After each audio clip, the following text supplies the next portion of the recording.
So thank you, Rich and the team here at the FSC. This is the masterclass panel on life after licensing. We're going to touch on a number of different topics throughout the course of the next sort of hour and a half or so.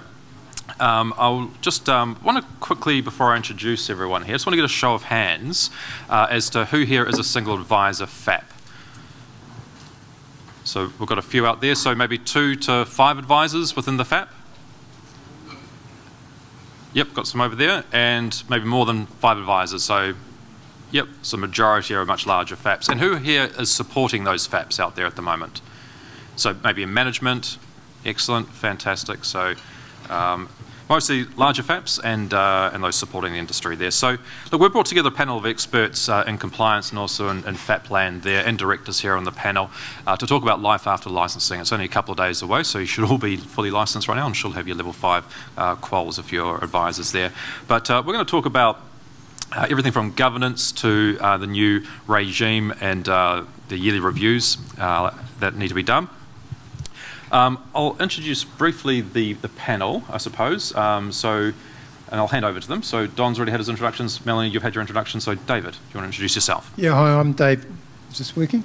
Yep. I'm Dave Greenslade, so I'm the owner and founder of Strategy Group. I'm also a financial advisor, just like you. So I've been a financial advisor for 30 years and still practice.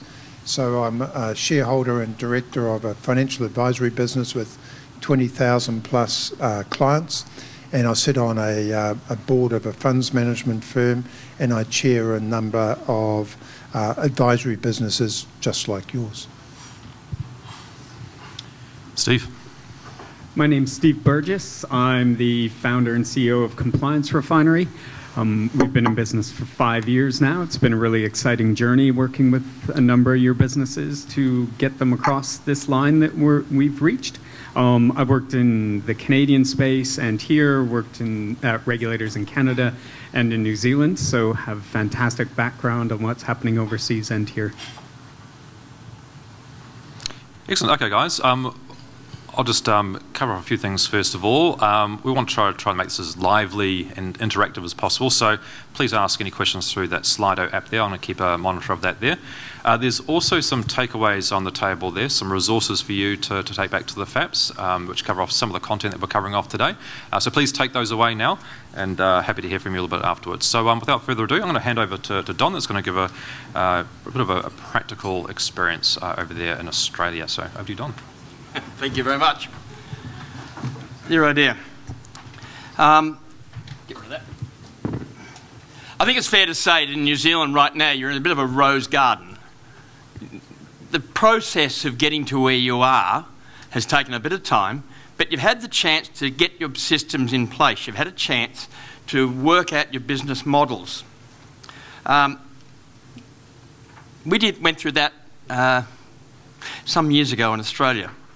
And those businesses that adapted to the change, they actually flourished and they did very well. Those that didn't adapt to the change, that actually kept their eye on the market and tried to move with the regulatory environment, they struggled a lot.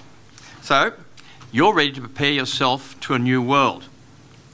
And we're going to go right through to that slide there. There we go. Your FMA has displayed a far more conciliative approach and collaborative approach than the Australian regulator. The Australian regulator is ASIC, Australian Securities and Investments Commission. For now, maybe so, but following the Financial Services Reform Act and the codification of financial advice in Australia, that was ASIC's approach also.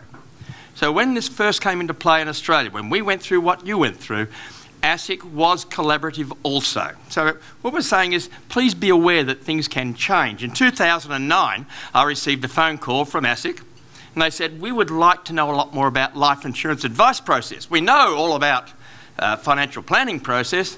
We don't know much about advice process. So our corporate regulator turned up in our boardroom in 2009, sat there for 3 hours and grilled us, and we grilled them for that matter, on how the advice process in Australia worked. That was terrific. They went away and then we heard nothing from them. We heard absolutely nothing from them until the 2013 review of life insurance by ASIC. There's a couple of quick definitions so you'll understand what I'm talking about. A Section 33 notice or a Section 30 notice, I don't know what it's called in New Zealand, But for us, it means produce everything you've got. And I mean absolutely everything you've got. A Section 912 notice says, tell us how you're doing something. So, an example, you would get a Section 33 notice which would say, give us the file for Marjorie Smith and we'll analyse it. A 912 notice will say, tell us how you advised Marjorie Smith. So that's the difference between a Section 33 and a Section 912. A Section 33 will ask for to see books of the company, our books. That's what those books entail. I won't go through them, but I think if you look at that quickly, you'll see it includes any paper or material where there is writing, which means scribblings on your desk pad if that's what's necessary. If you take scribblings on post-it notes, those things have got to go. And when you get one of these notices, how long have you got to respond? Well, we got a notice on the 14th of November, and we had to reply by the 2nd of December. I say, okay, that's all right. What's the big deal of that? Well, ASIC wanted to have full commission payment details for the period July 2012 to November 2013, a 16-month period, including the date the payments were received, the name of the authorised representative or corporate authorised representative to whom the payments related to, the name of the client, the description of the product. Was it term life? Was it trauma insurance? Was it income protection insurance? The amount of the upfront commission received in both percentage terms and dollar terms, and the amount of the ongoing commission. Let's put this into perspective. In 2013, Synchron had 300 full-time authorised representatives, and we paid daily.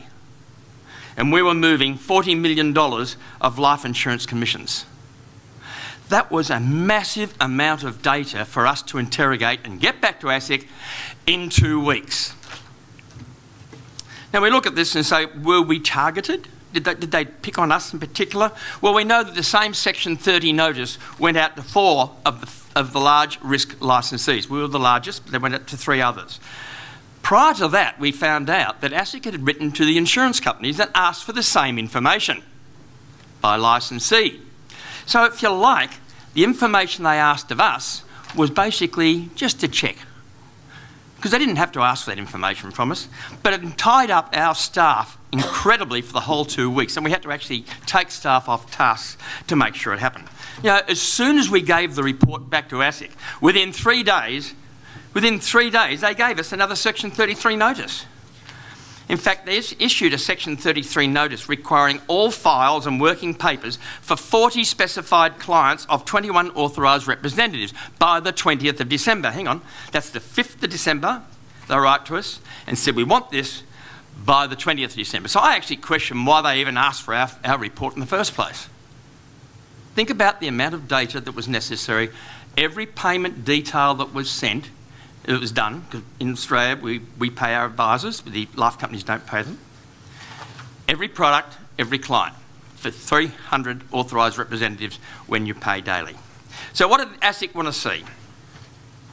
By the 20th of December, in other words, 10 working days' time, we were required to produce the entire file for the clients listed, all books, all versions of any statement of advice, including versions that had not been signed by the client. That's an interesting one, isn't it? So you get your client to sign your advice document, but then there's those working paper ones. ASIC requires to see those, and they'll get a court order to make sure you've given them too. All working papers, which include scribbled notes on a scrap of paper, all fact finds, risk profile questionnaires, and all correspondence, emails or notes recording any correspondence with the client. And we had to do that in 10 working days. We also were required to produce any information about any complaints we had been received for all of our clients. And we had a lot of them. For any complaints we've been received in that period of time and what we did about it. What did we do about the complaints? Now that was a lot of information. In fact, it was so much information we had to take staff and stop them doing the things they did. Now remember, Synchron is a licensee, like a FAP. So therefore, we don't hold client files. The client files are held by the advisor. So the licensee was granted 10 working days. Well, that's reality 8 working days, isn't it? I mean, you get the note, you scratch your head, you pick your nose and you go, what am I doing here? You do some navel gazing and the next day you say, we better address this. So your first day is trying to work out what they want. Then you always try to get it back one day earlier so that they don't look at you and go, ha, ha, ha, these blokes really struggled to get the information to us on time. So we really had 8 working days. But hang on, it was the week before Christmas.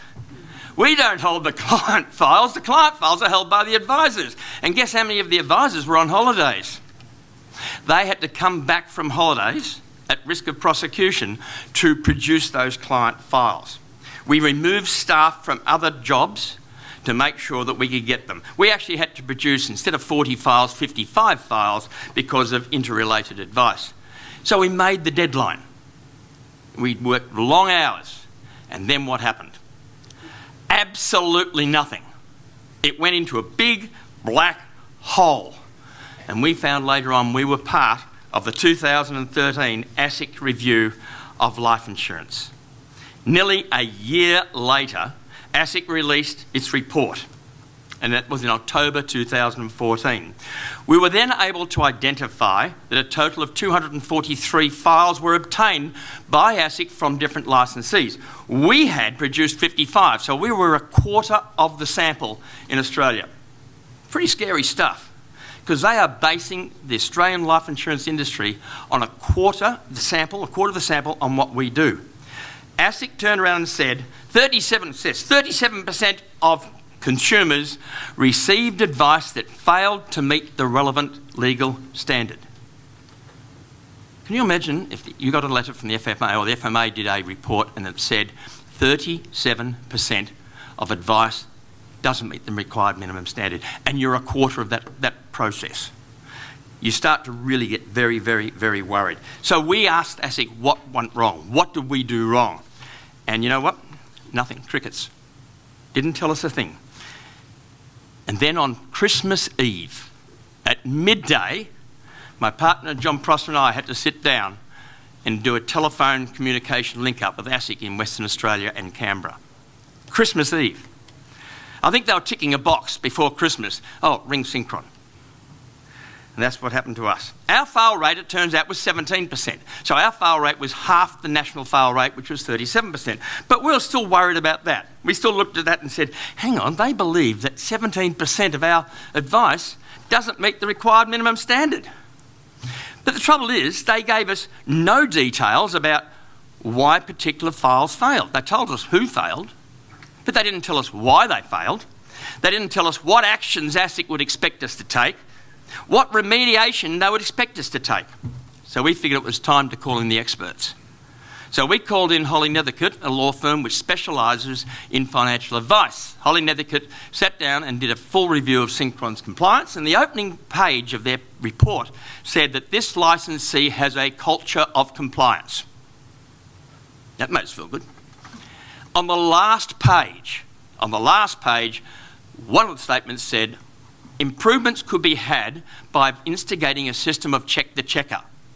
Now, what's that mean? It means if we do an audit of a file, someone needs to check that the auditor's doing the audit okay. That's where it went to.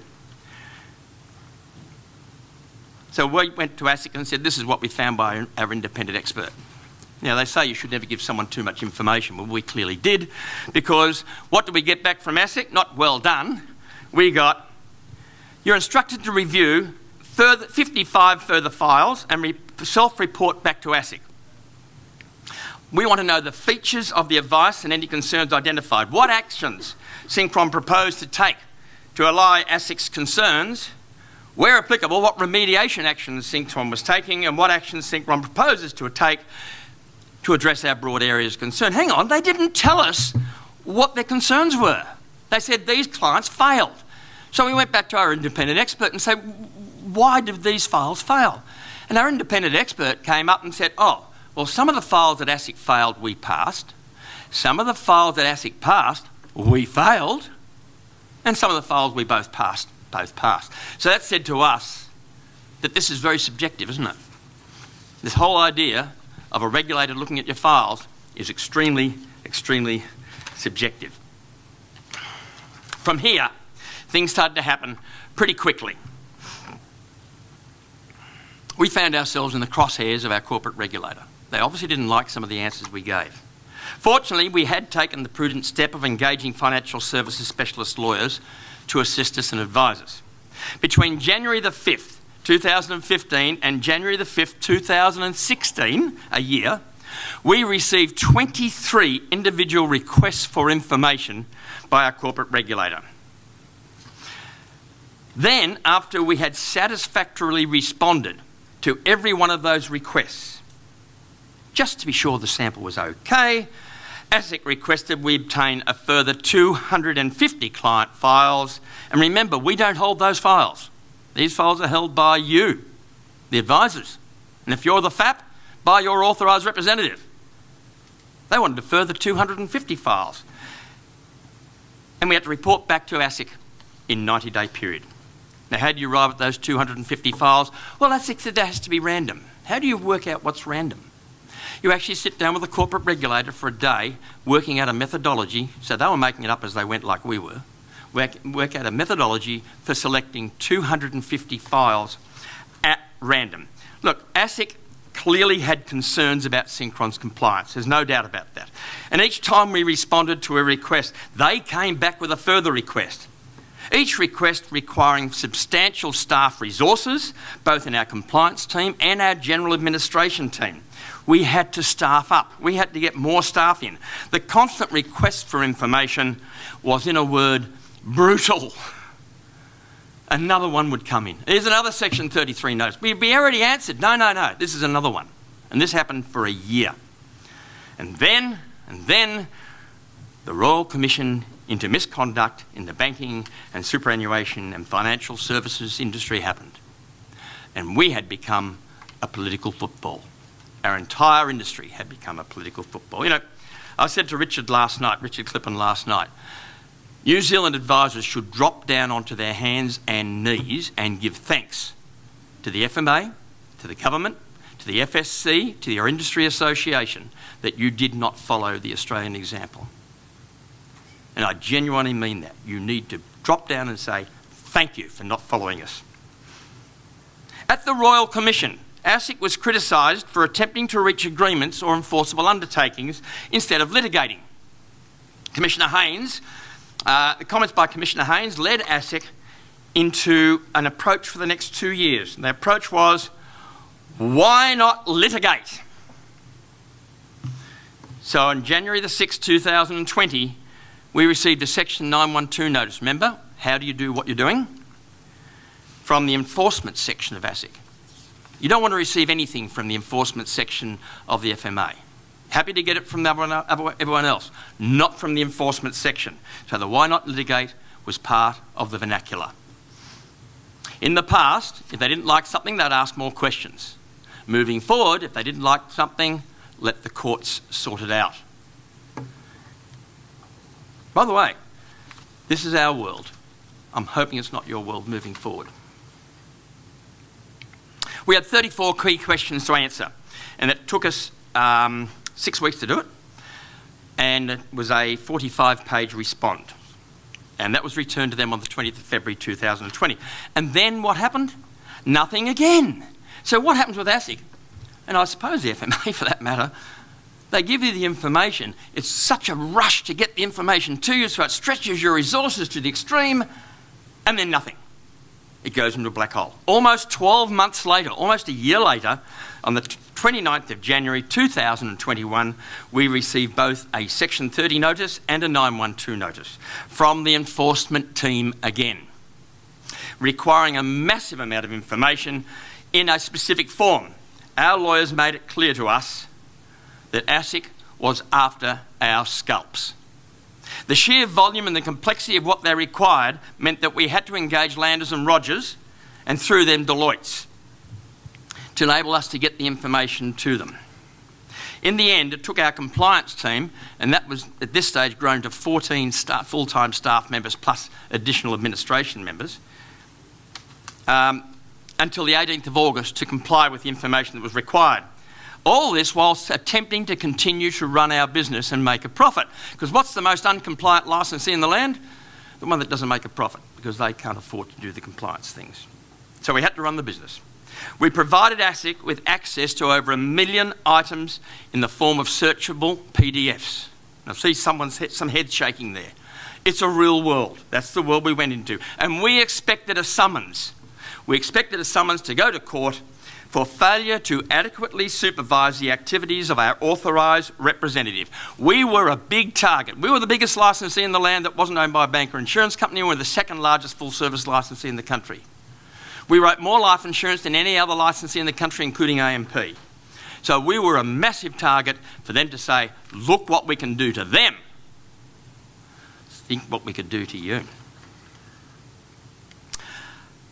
On the 15th of October, 2 months after finalising our submission in response to ASIC, we received the letter from ASIC we were dreading.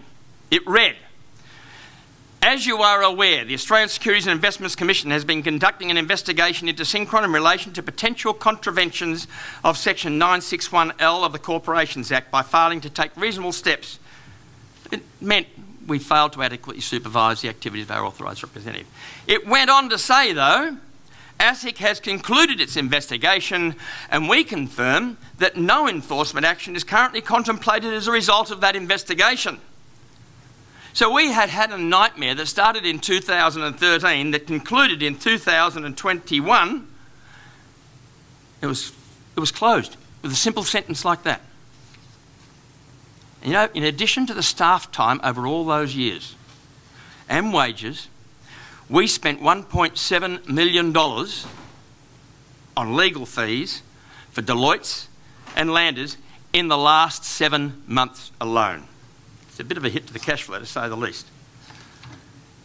That is potentially the world that you could live in if you don't follow the rules, if you don't look at the rules and say, this is our world. What did we learn? What did we learn out of all this? Okay, what we learnt was, number one, admit early if you've got a problem.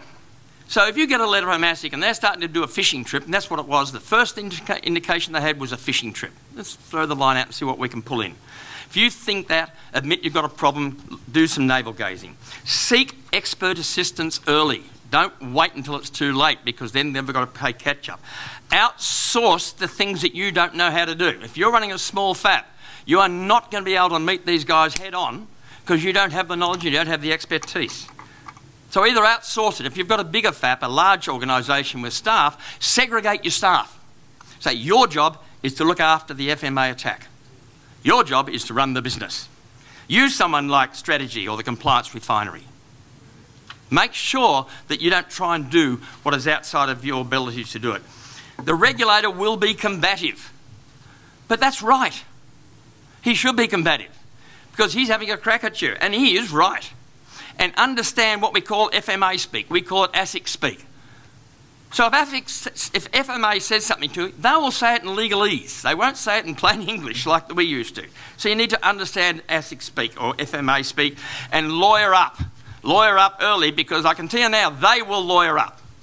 When we submitted our very first Section 33 notice to them, they didn't give it to a junior clerk to look at. They gave it to a lawyer. When we got a letter from the enforcement section, it didn't go to a junior clerk. It went to a silk. So, lawyer up and lawyer up early. And remember your staff. You know, while you're going through all this, your staff are going through it too. So if you've got staff on the ground and they're watching you walk around with your hands and your head in your hands saying, oh, this is terrible, we're going to be castigated, this is terrible, you're going to lose your staff. Remember your staff. Take them along for the journey. Remember them. And the big one is, don't forget the main game. You know what the main game is? The main game is not answering ASIC or answering FMA. The main game is running your business. So run your business and have the ASIC or the FMA inquiries handled by people who know how to do it. If that means work outside and get outsourcing, work outside and outsourcing. That's my only real message. Change, adapt, or die. Thank you.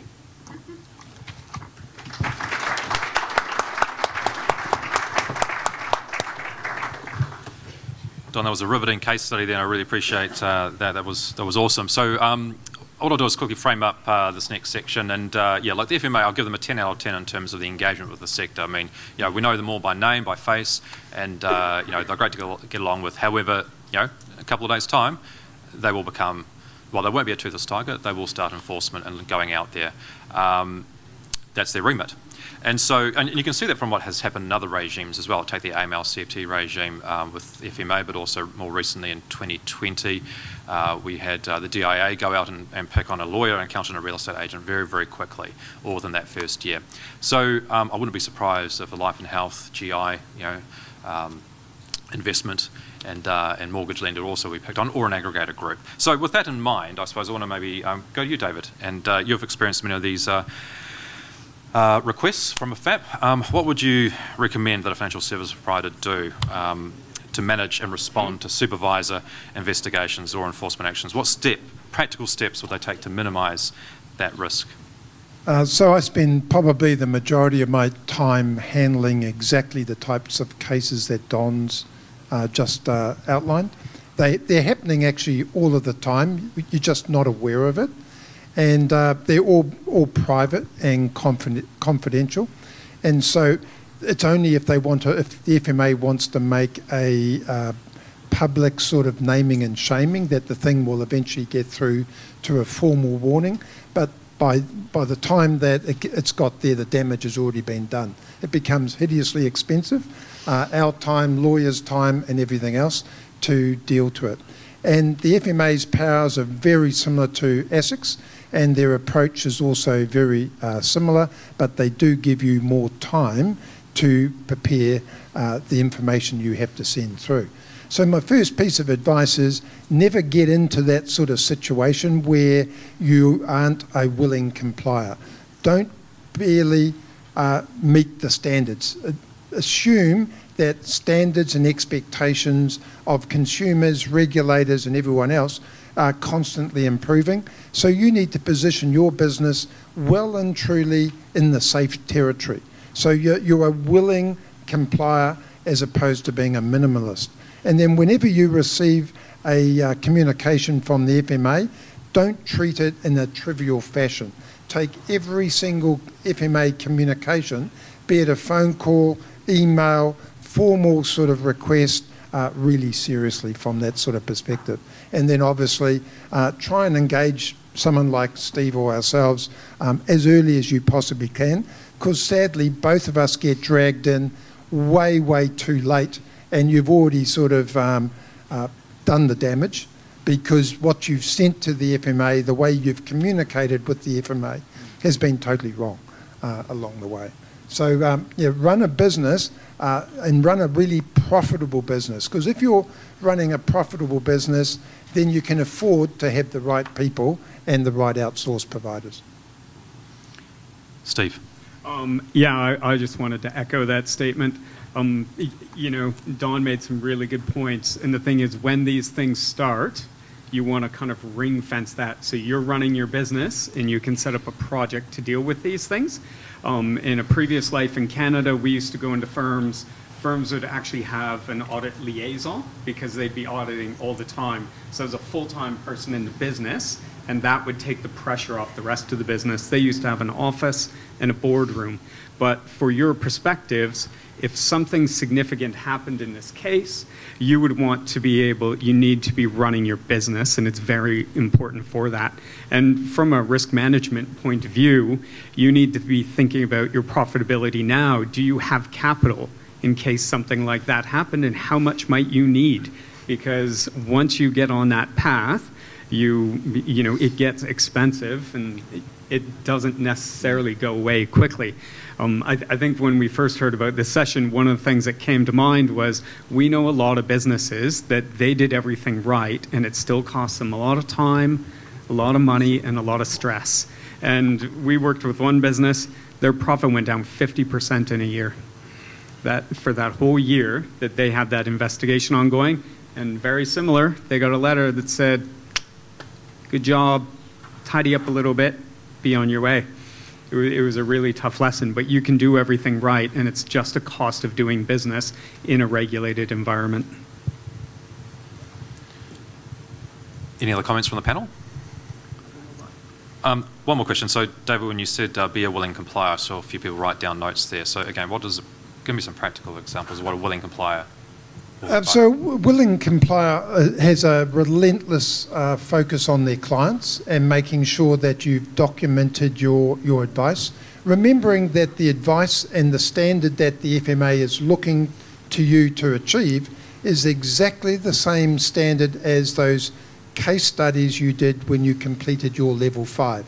And if you think back and you go, holy smoke, what a crock of whatever this is, submitting all of this stuff, there's no way I'm going to do this in real life. Well, sadly, that is the standard that we have to meet, because that's what the code says. So a Willing Complier builds all of their files to the same standard as if you were submitting them for your level 5 assessment. And so record keeping is absolutely vital around that. And even now, Don talks about check the checker. Not only do we check FAPs, but we actually run external audit checks on behalf of product providers. So we come in as the third line of defence checking that. And I was checking a whole series of files last night at 9:30, and the most common complaint I saw was that there wasn't a rationale behind the lender that had been selected in these particular loan files that had come through. So every single one of them, they wouldn't have passed level 5. And so if the FMA asked to see your files, you need to be able to put your hand on your heart and say, every one of these would pass my level 5 case study. Now, we're going to segue into another area of governance. Now, governance is a key part of what the FMA is pushing out there as part of your licence conditions. Now, it all starts at the top. If you have the right governance, then everything flows from there. So I'll just hand over quickly to Melanie, who's going to frame up this discussion, and then we'll again cut over to the panel here to answer some questions. Wow, that was quite sobering. I'm hoping it gets better from here for the rest of the afternoon. I'm still breathing heavy. I think I need to do some box breathing. A number of the things that Don touched on were very much about governance. So what is governance? Well, it's really just good business practice at the end of the day. So I'm on the wrong one. You might have noticed that something changed when you applied for your full license. When you were applying for your transitional license, you were mostly applying on the basis of what your business was doing in terms of the advice process, and your record keeping and complaints processes were your two main standard conditions. The focus was very much on the advice and the client. When you went to do your full license, you noticed something changed? The focus here was on how you actually operated your business. And to a point that Mark said this morning, it was really an opportunity for the regulators to help us increase the professionalism and the trust consumers can have in our business, because they know that we're practicing good governance, good risk management in our business. There's a couple of things that I've stolen directly from the Institute of Directors manual on 4 pillars of governance. There's some really cool stuff about governance, like setting your purpose, your values, and your strategy. That's the fun stuff. And it's really important because your values will determine what comes out of everything else you do under that governance area. Your strategy and your purpose will also fall through from that. One of the things you're going to do is build a really high performance and culture between the director and the employees or the advisors in the business. That's critical, and it's particularly critical when you listen to Don's case study that they were acknowledged for having a culture of compliance in the business. If anybody has sat through an FMA audit, sometimes the questions will seem quite tangential to advice, and they will ask about culture in the business and who reports on these things and how are these reports received. So do think about that in your business. Obviously, holding people in the business accountable, and if you're a 1 or 2 director FAP, then that's you. And again, your compliance obligations, which is some of the things we're going to focus on a little bit from here as well. But the fun stuff actually is the earlier stuff. I'm going to go through these really quickly only because we've got some diminished time. But it is really important that you do understand what your duties are as a director. A number of us have been directors of our own companies for years, but possibly never realized that we actually have some legal obligations that we have to comply by. And these are some of them. If you have had a chance to look at the takeaways, there's a little bit of a director gap analysis quiz there. Take an opportunity to run through it. Do a little bit of a self-assessment as to how well you understand your director's obligations.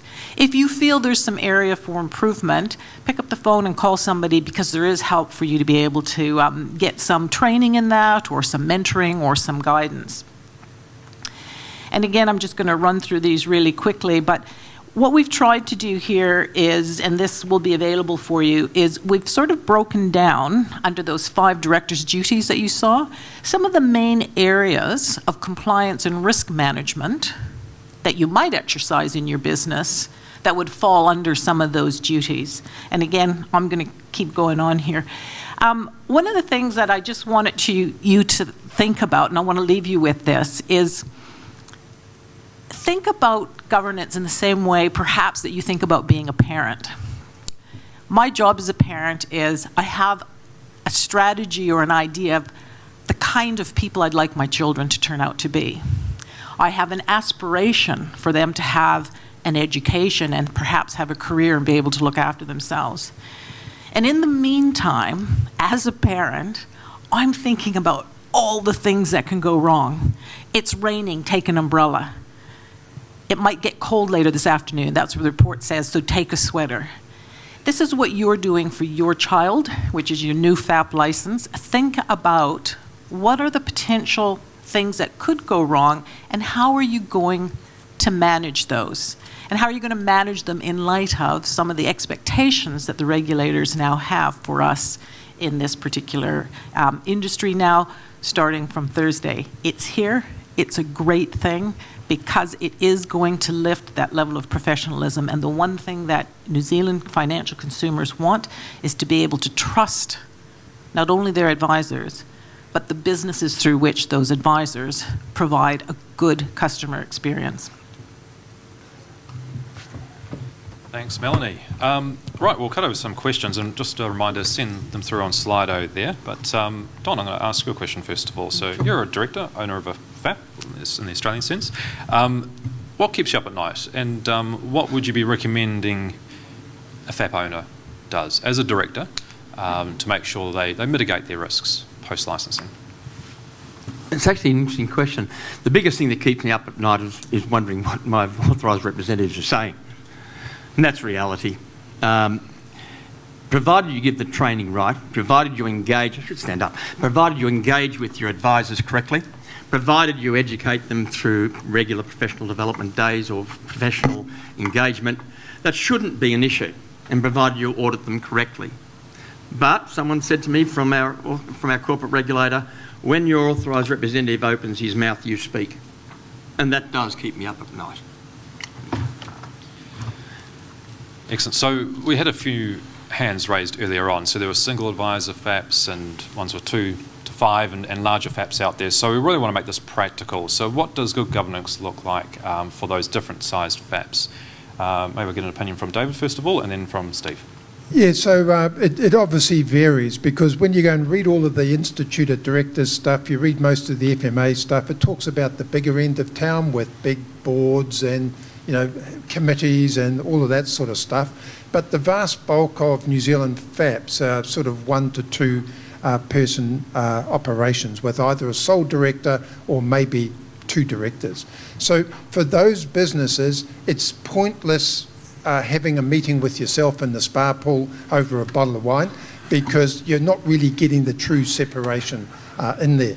So, for example, what we do varies from different firm to different firm, but one of the ways we do it with a single advisory business is they may appoint, say, myself or Steve or someone like ourselves as not as a director but as an advisor to them. So they get into the habit of having quarterly board meetings with themselves, but we would be present.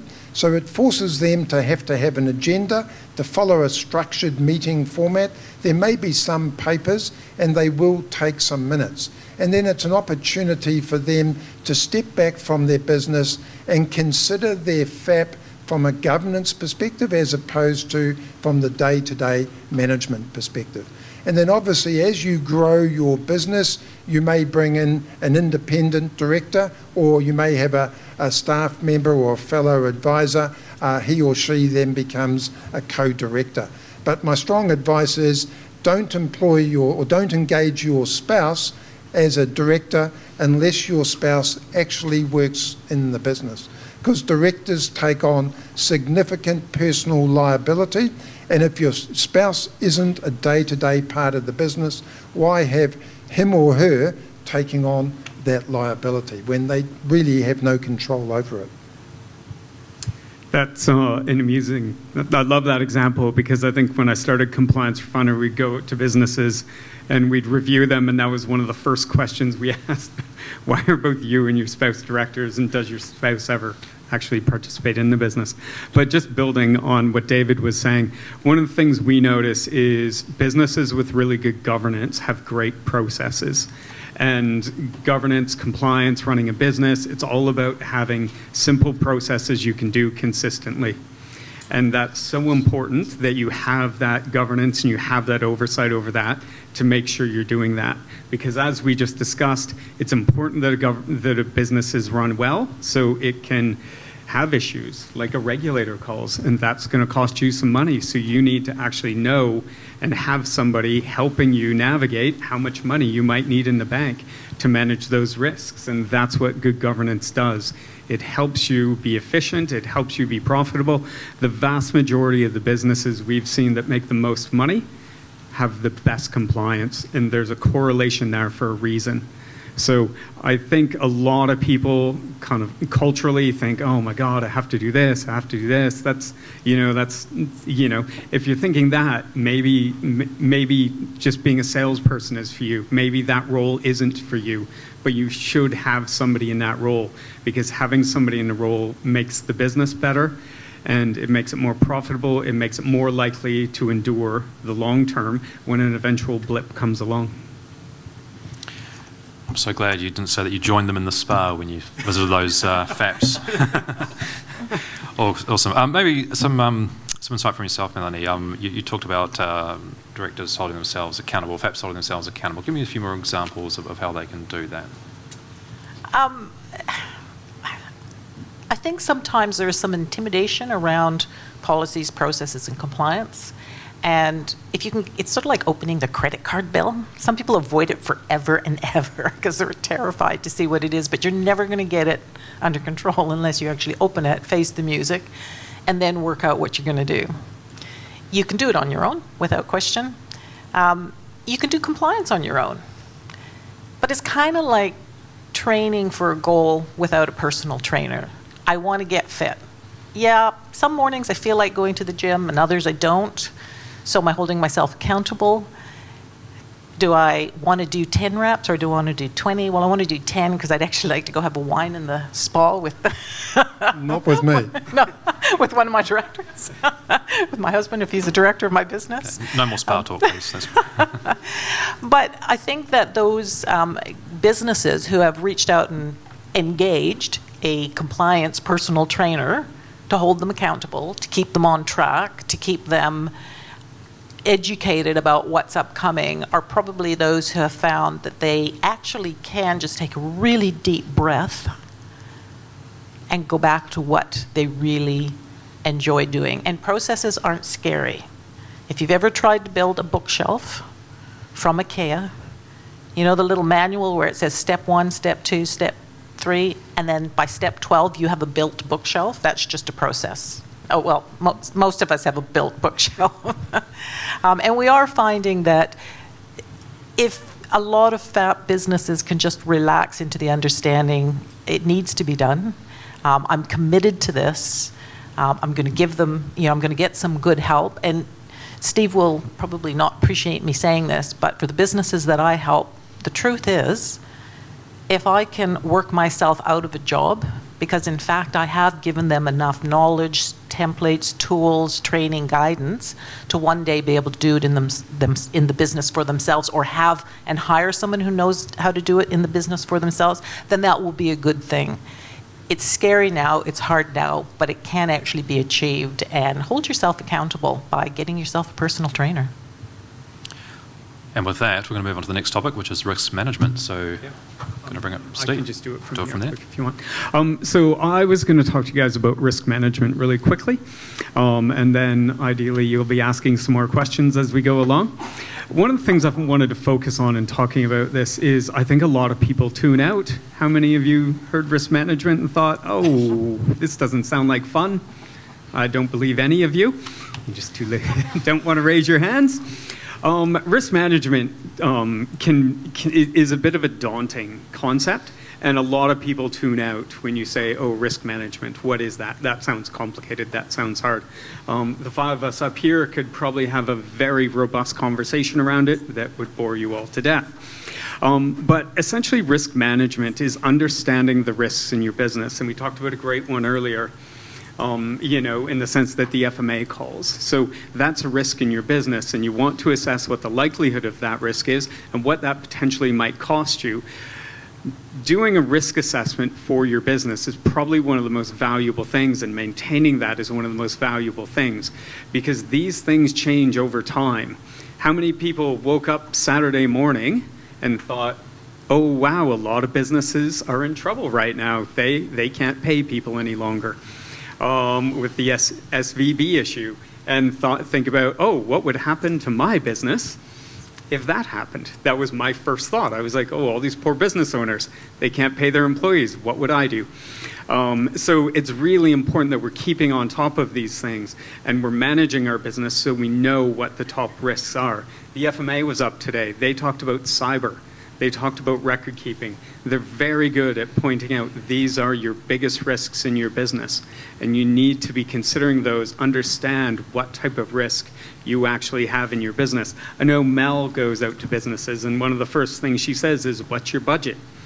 I'm sure, and David does it as well. You go, you talk to somebody, you say, okay, yes, you've identified cyber as an issue. What's your budget? And they just kind of look at you. What do you mean? I have to spend money on this problem?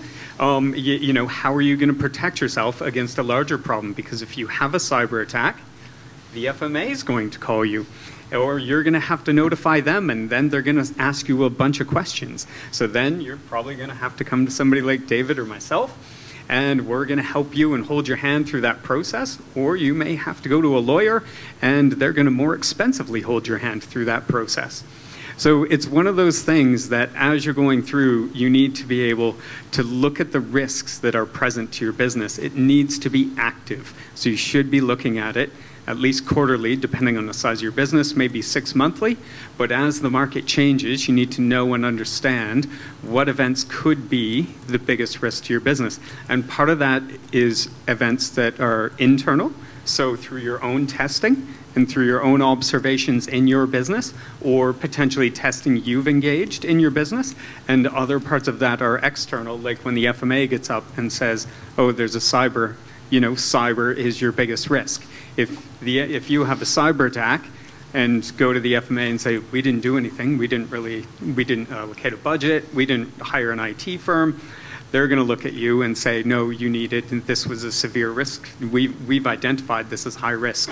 And you're going to have a very difficult, very expensive conversation with them and expensive remediation in that case.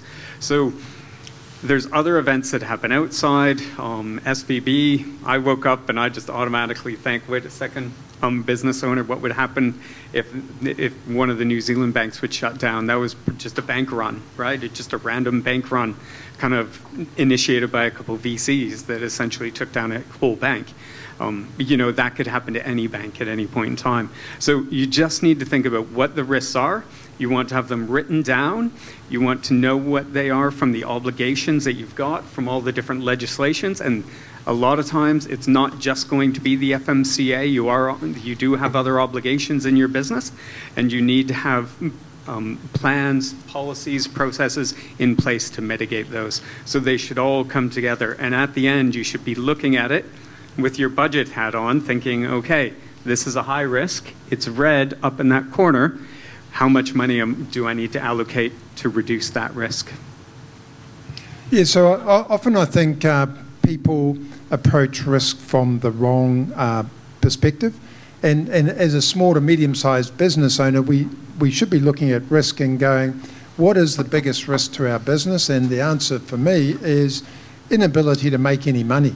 And so you go, geez, what's going to stop me from making money? Well, that could be I lose my license, or my license is suspended, or there's a complaint and I'm kicked out. If I'm a mortgage sort of based FAP, I'm kicked out of an aggregator group. So therefore, I can't go and join another group whilst the FMA have got some form of investigation underway. So what you've got to look at is go, if loss of license or suspension of license is my single largest risk, then what do I need to do to ensure that doesn't happen? So sure, cyber security is all important, but that's lesser risk than not being able to run your business, really, from that sort of perspective. So we've got to focus on those really big ones.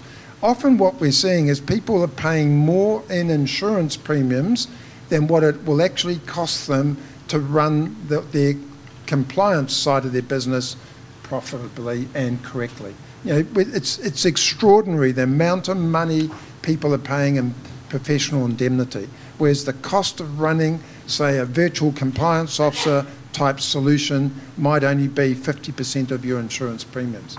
And yet we pay insurance and still run a non-compliant business. So you've got to put your money where your focus needs to be and constantly think about your clients. Because if you're running a good compliant business, it means you're probably doing the right thing by your clients, which is really important because remembering we're all under the Financial Markets Conduct Act, and the word conduct is the key word in this. It's doing the right thing by our clients all of the time. So Don, I know this is a hot button for you as well, remaining profitable. And you gave examples where you talked about outsourcing. You touched on that. Can you maybe give a few examples, practical examples to the crowd here about how you can outsource so you remain profitable and focus on the key things? We're outside, when you find yourself outside of your knowledge base, sure, you can go out and try and learn it, or you can engage someone who's already done it. Now, we certainly, very early in the piece, outsourced our approach with ASIC. As I said, we didn't understand ASIC speak, so we went to the lawyers. We also engaged fairly early in the piece specialist compliance lawyers, similar to a strategy or a compliance refinery type of organisation. But there's other things you can outsource too. What about virtual assistants? Philippines, virtual assistants in the Philippines or in Indonesia or in India. That's another way of outsourcing and reducing your costs. Instead of employing someone to do a job, maybe what you do is contract someone in. Once again, it keeps you profitable. As David said, and I've said earlier, the most uncompliant licensee in the land is the one that doesn't make a profit. Because if you don't make a profit, you can't afford to pay his wage. You can't afford to pay a wage for a staffer. Like I employed 3 full-time lawyers at Synchron. One of them actually had a Master of Laws with honours and a Master of Economics. We employed them full-time. So we can afford to do it. But if you're running a FAP with maybe 4 or 5 representatives underneath it, you're not going to have the money for that sort of thing. Don't sit back and try and do it yourself, and don't sit back and try and understand FMA speak. Get someone like Melanie in. Excellent. We'll come back to some of these topics a bit later, and again, I encourage questions to come through. We'll move on now. I believe we're going into regulatory returns. So briefly, Melanie.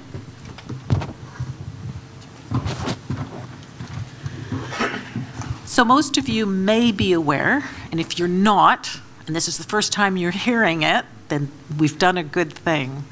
But now that licensing is in place from the 15th of March, the 16th of March, the next thing down the track for license holders is your standard condition to undertake regulatory returns. And if you listen to Don's story, I'm hoping that this may be a less harsh way for the regulators to get some of the information they need about our business without putting a business like Synchron through 9 years and $1.7 million plus of costs. So has everybody heard and understand what regulatory returns are?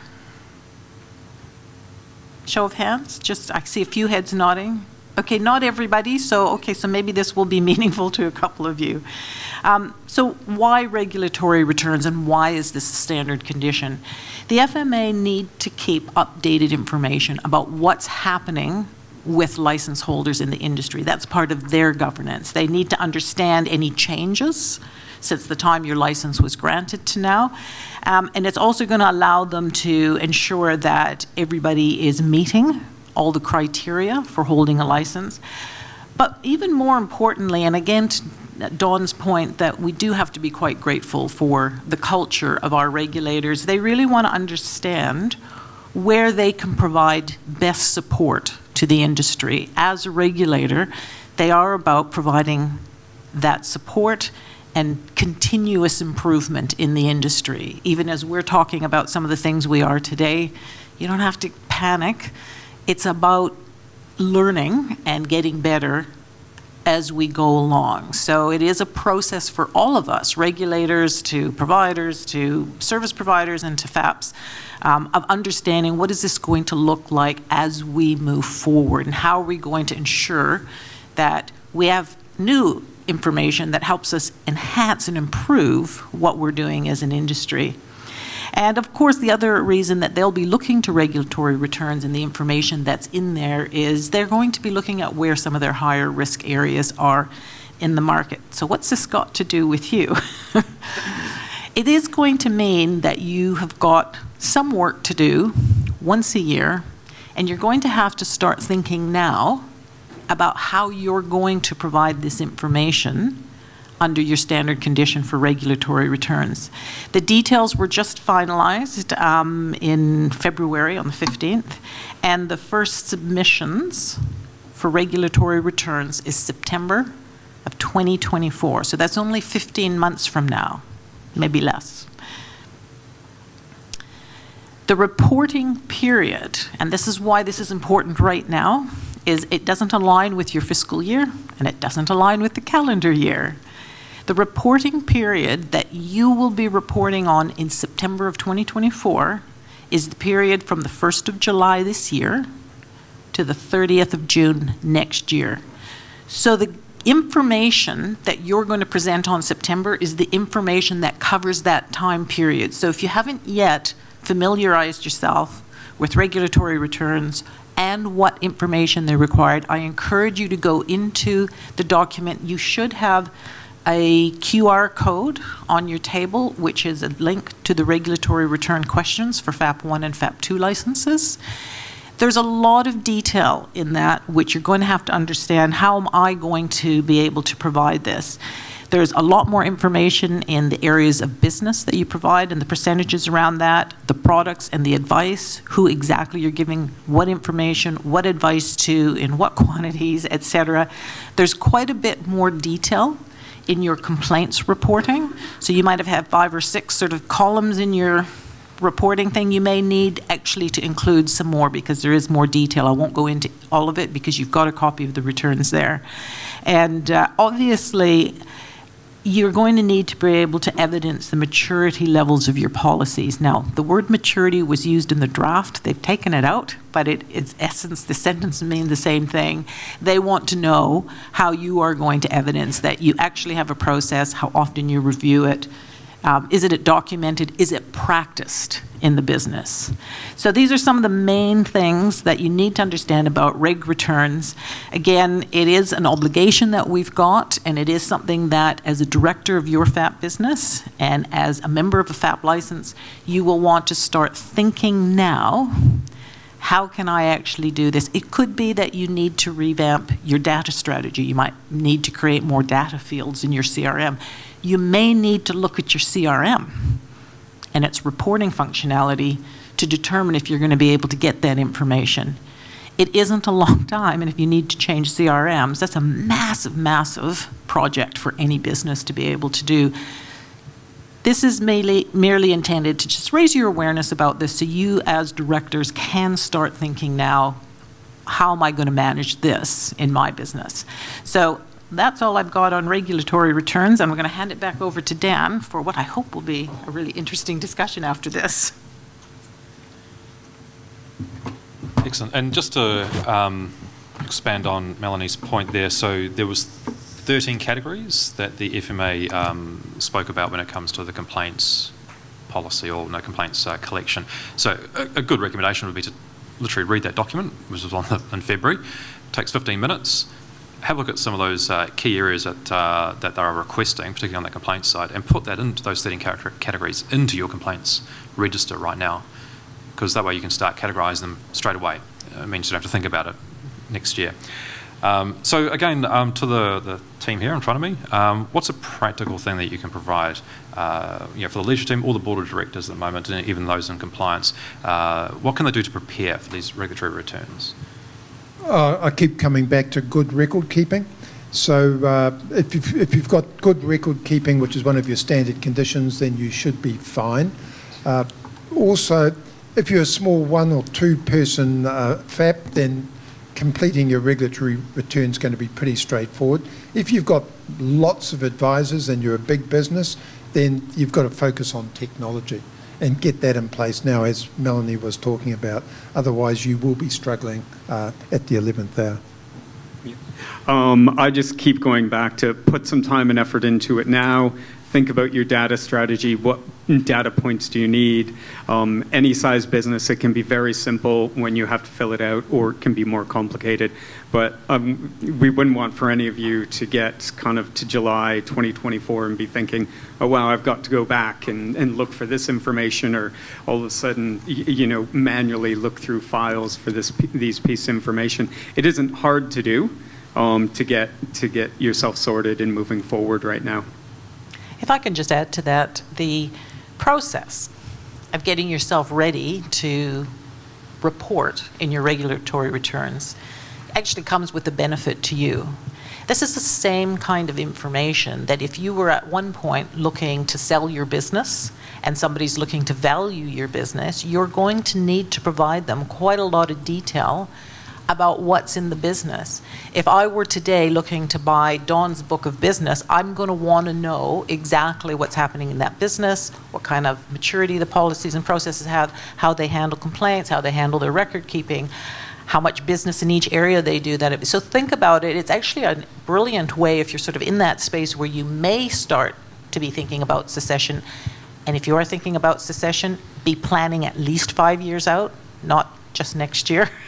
But these are the kinds of things that you want to be building, that kind of reporting capability in your business, because it does add value, and it would get any potential buyer some reassurance that whatever it is that you agree as a purchase price for your book is actually a reasonable one, and it's based on some evidence and some good reporting. So the FMA, in their published document, talks about, and Melanie did touch on it, the fact that they're using this as a basis of, I suppose, looking at the risk-based approach and talking to FAPs. So maybe you can touch on that there. So what are the key things that you're aware of that they'll be looking for? So the advisor's growing, shrinking, the scope of advice that you're offering. The questions, a lot of them are quite easy to fill in, but you just got to be aware of what you're putting there and the trends that you're showing the FMA. So maybe David, do you want to talk about that? So I keep harping back on record keeping and level 5. So if you're a financial advisor in a FAP and you've got 1,000 clients, then just think about, do I have 1,000 compliant client files? And the answer is probably no.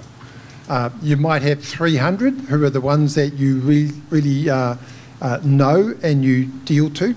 So effectively, having 1,000 clients without a strategy in place to communicate with them and know what they need, and that you can prove that whatever products they have are fit and appropriate for their foreseeable needs, then if you don't have that in place, then you're going to struggle. So the FMA can potentially look at the number of clients per advisors in a FAP, and that can become a warning sign for them to potentially want to dig a bit deeper into the business.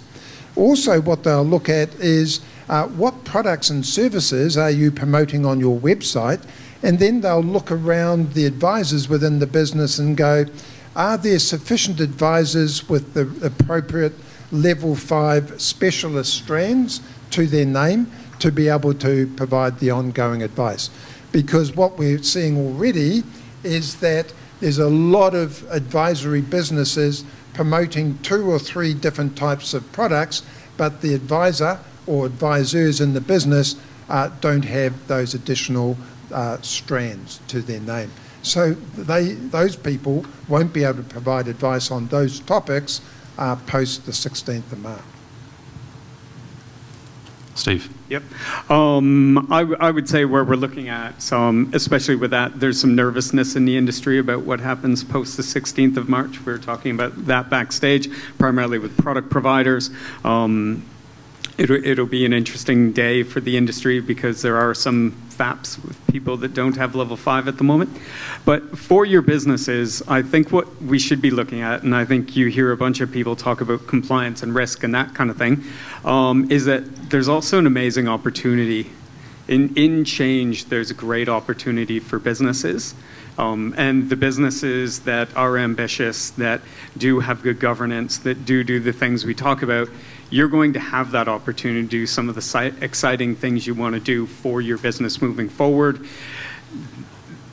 The industry has changed quite a bit. You know, I look out and I see the faces in the industry. It's not what it looked like 7 years ago. The age demographics have changed. Everything about the demographics has changed. So it's a really exciting time. And sometimes I think we talk about risk and we talk about governance and we don't always convey the fact that we look at you guys and we say, wow, what awesome opportunities these businesses have to go out and build a really good business, build a solid base, and then you can grow from there. You can, you know, as Dawn said earlier, be different. You've got the freedom. This is very open. You know, you can deliver advice any way you want. You can contact clients. You can engage with clients however you like. And with all the technology and all the tools we have now, it's a really exciting time for businesses that want to take that step forward and do some pretty interesting, exciting things. Outsourcing, as Dawn was saying, find the roles that you don't have, outsource until you can hire full time. But if you're ambitious, you know, this is a really exciting opportunity for you right now. And that's something I think that we maybe haven't conveyed well enough, is that we're all really excited for you guys and to see what you guys do with your businesses. And we all are excited to be part of those journeys with you. Well, let's touch on that there, differentiation, because I know Don talked about it in our, when we caught up earlier. So you're creating that competitive advantage through differentiation. Don, how have you done that in Australia, and what do you recommend the crowd here? Sorry, repeat the question. Differentiation and giving yourself that competitive advantage. How have you done that in Australia? There's an expression I love to use called the sea of same. If you find yourself in the sea of same, you're no different from anyone else. So why would a client buy insurance off you? Why would an advisor come and work for your FAP if you're no different from the person next door? Try to look for the differences. Try to look for something that is unusual. Now, I used the example this morning of using your mobile phone to send a video message to someone after you've met with them. That's one example. It doesn't take long to pull a mobile phone out and go, "Hi Fred, fantastic to see you a couple of minutes ago. These are the things we discussed. Maybe we can get together in a week's time. I'll get my PA to give you a call and arrange a time." Click, send. And you know what? In most occasions, that will be the first video message that client has ever received. Isn't it? So do you think they'll remember you? Of course they will. If I can take a point that Melanie was talking about governance before. And it struck to me that governance is a scary word. We look and say, what's governance? And Melanie did a wonderful job about putting down what it, you know what it really is? Running your business. Running your business properly. Having processes in place. There's no manual that says this is how you build a FAP. There's no manual that says this is how you run an advice practice. So most FAPs, licensees and advice practices have grown like topsy. We've worked our systems out as we go.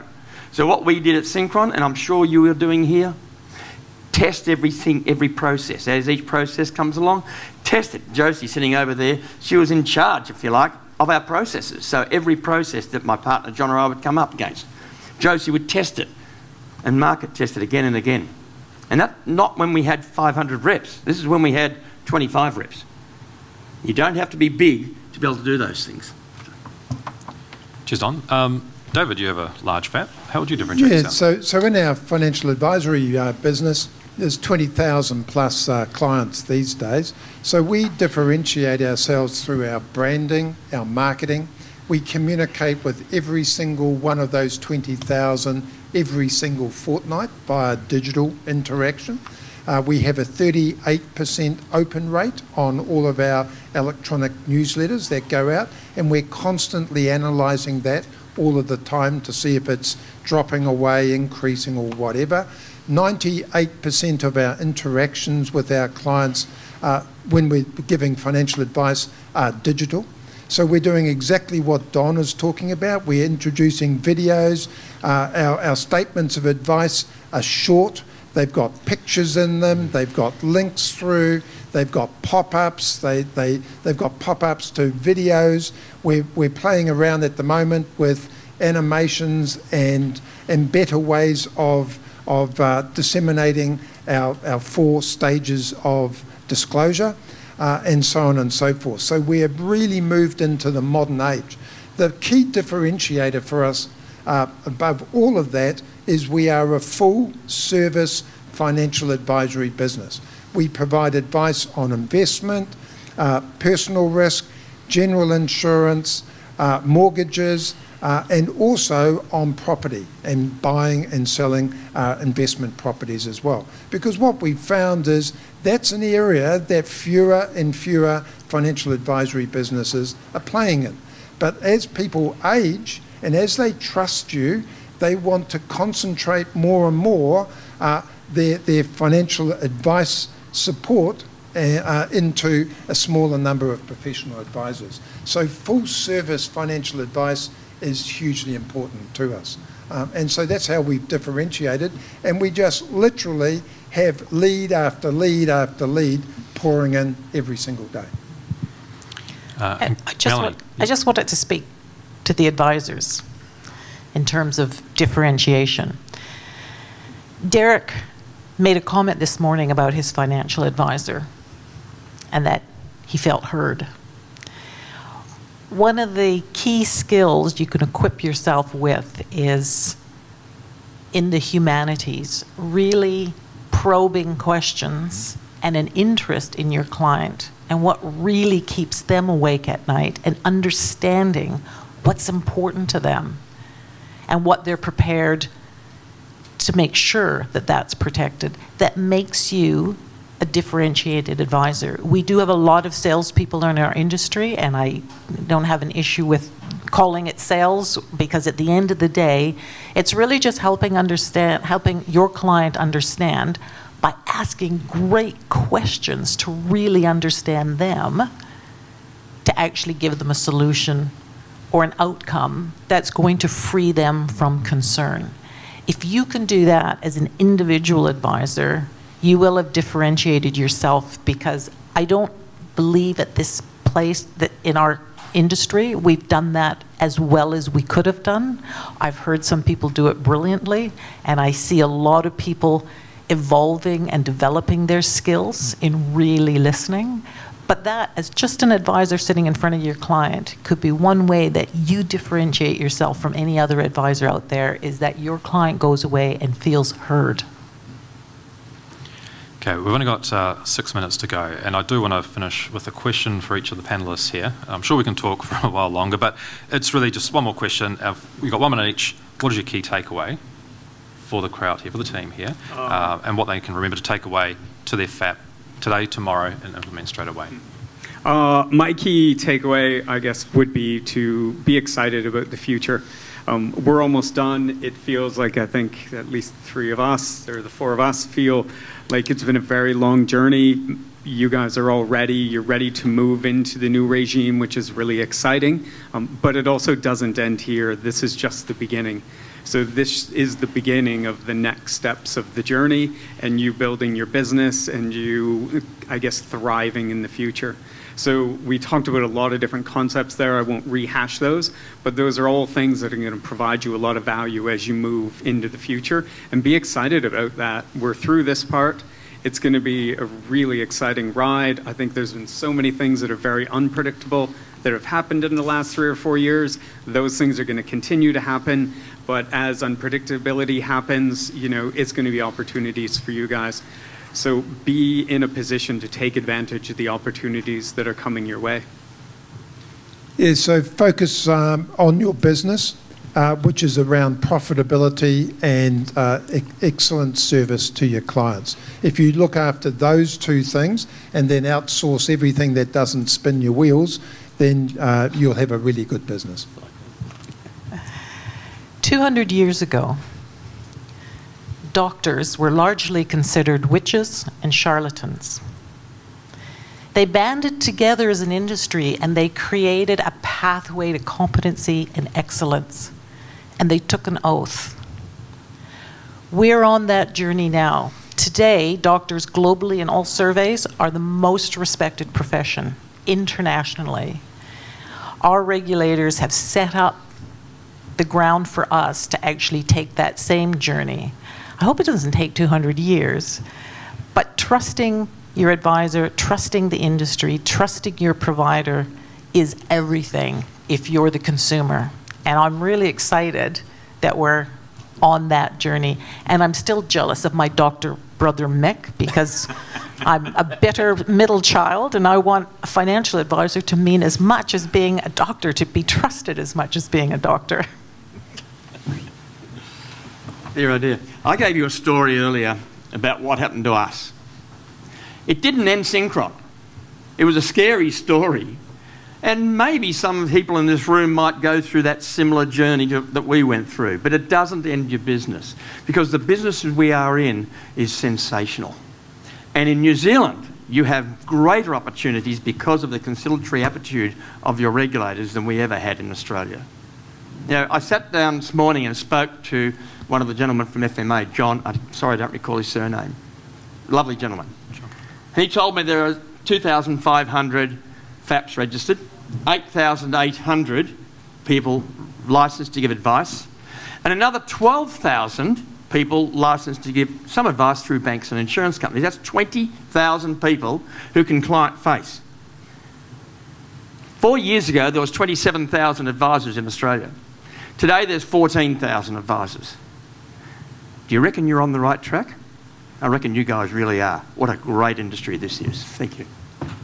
Thanks, Don. I really want to leave on that positive note that's been talked about there.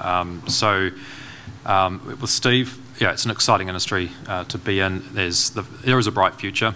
I remember 2 years ago when we went into the transitional regime, the sun will rise, nothing much will change, but you just got to get on with your business. And David pointed out, maintain that profitability, because then you can maintain your clients. Be in contact with your clients there. And I really resonate also with Melanie's analogy about doctors as well. The trusted profession. We will be the trusted profession, and it's a profession that is intergenerationally established now. So this is not just a small business. You can intergenerationally pass this business on to others coming through the industry. And I would have loved to have touched on bringing in new advisors, but we have run out of time, and I've been told. Well, Richard's headed off from the FSC there, so I've been asked to close off this whole session. So first of all, I would like to thank the speakers here on stage for their contribution and their insight. It's been absolutely valuable, so we can see what life is like after licensing. Also want to thank all those other speakers that have attended the sessions throughout the day and presented their views across the day. There's been multiple speakers. Some of them have also gone, but we look forward to catching with them tomorrow. For those advisors and those who are managing FAPs, directors here, I hope you've taken a lot away and can practically put that into your FAPs. There are resources on the table there. I want to thank everyone from the FSC, so that's from Richard to Riz to Rebecca and David. I think some of them are still here for organising this event. And with that, what I'm going to do is I'm going to close off the event and have a good day, guys. All the best. 29 seconds remaining.